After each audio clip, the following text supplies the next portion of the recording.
No religious marks, no sacred clothings, no colors, no distinguishment.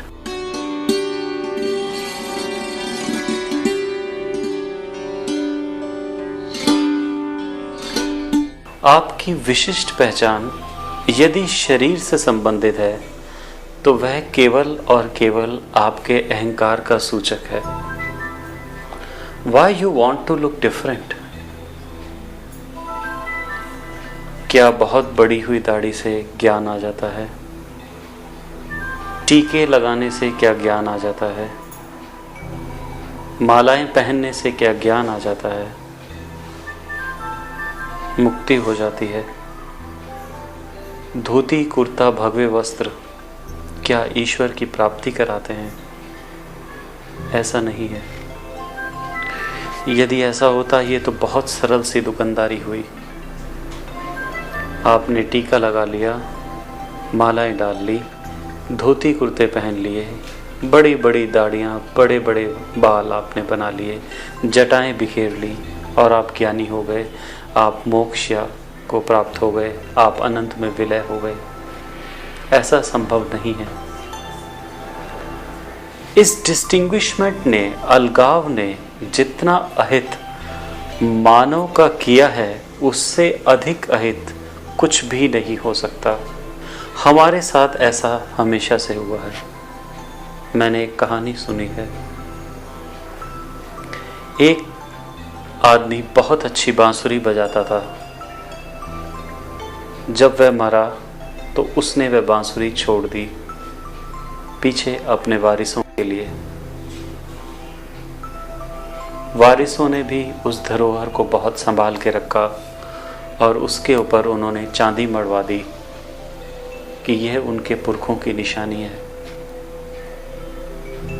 आने वाले और वंशों के अंदर समृद्धि उस कुल के अंदर बढ़ी और उन्होंने उसके ऊपर सोना मढ़वा दिया। परंतु जैसे ही उसके ऊपर चांदी या सोना मढ़वाया गया, बांसुरी में से उसकी आत्मा गायब हो गई, छिद्र बंद हो गए और बांसुरी कभी फिर बजी नहीं। और यही कुछ कृत्य हमारे सभी धर्म के साथ, हमारी सभी मान्यताओं के साथ, हमारे सभी पूजा स्थलों के साथ, हमारे सभी रीति रिवाजों के साथ घटित हुआ है। हमने केवल इस छिलके को पकड़ लिया और गिरी को फेंक दिया। हम मूल आधार तत्व चेतना को भूल गए और हमने एक बाहरी आवरण या लबादा ओढ़ लिया। किसी ने किसी रंग का ओढ़ लिया, किसी ने किसी चिन्ह का ओढ़ लिया, किसी ने अपने शरीर के अंदर ही कुछ कर लिया और हम दूर होते चले गए और दूर चेतना से, अपने स्वयं से। क्योंकि कहीं ना कहीं ये चिन्ह, कहीं ना कहीं ये घोषणा करते हैं कि मैं तुमसे अलग हूं। और जैसे ही ये भाव सामने आता है कि मैं तुमसे अलग हूं, आप वास्तव में अलग हो जाते हैं। आप अलग हो जाते हैं संपूर्ण चेतना से।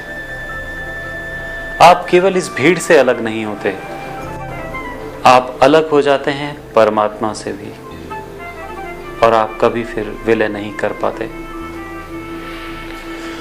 पिरामिड स्पिरिचुअल सोसाइटीज मूवमेंट के मास्टर्स अपनी दैनिक वेशभूषा में ही ज्ञान को अर्जित करते हैं, ध्यान द्वारा परमात्मा में विलीन होते हैं, अपनी ऊर्जा को परम ऊर्जा के साथ जोड़ते हैं।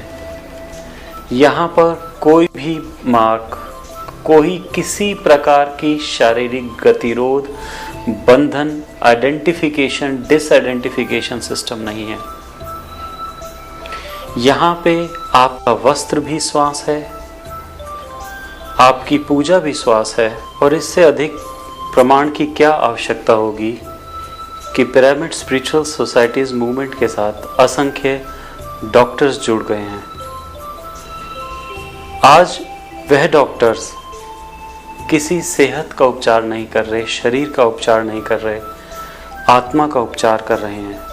कर्मों का उपचार कर रहे हैं। जन्म जन्मांतर से चली आ रही इस जन्म और मृत्यु के बीच के अंदर घूमती हुई जीवन यात्रा का उपचार कर रहे हैं। मेडिटेशन और मेडिकेशन, इन दोनों में से यदि आपको भी कभी चयन करना हो तो आप चयन कीजिए मेडिटेशन का, क्योंकि मेडिटेशन के द्वारा आप अपने न केवल इस जन्म से बल्कि जन्म जन्मांतरों से चली आ रही उस नकारात्मक ऊर्जा को विदा कर देते हैं। जैसे ही वह नकारात्मक ऊर्जा विदा हो जाती है, आप स्वस्थ हो जाते हैं, क्योंकि फिर उसके रहने का कोई औचित्य ही नहीं रहता। सो yes to meditation, no to medication.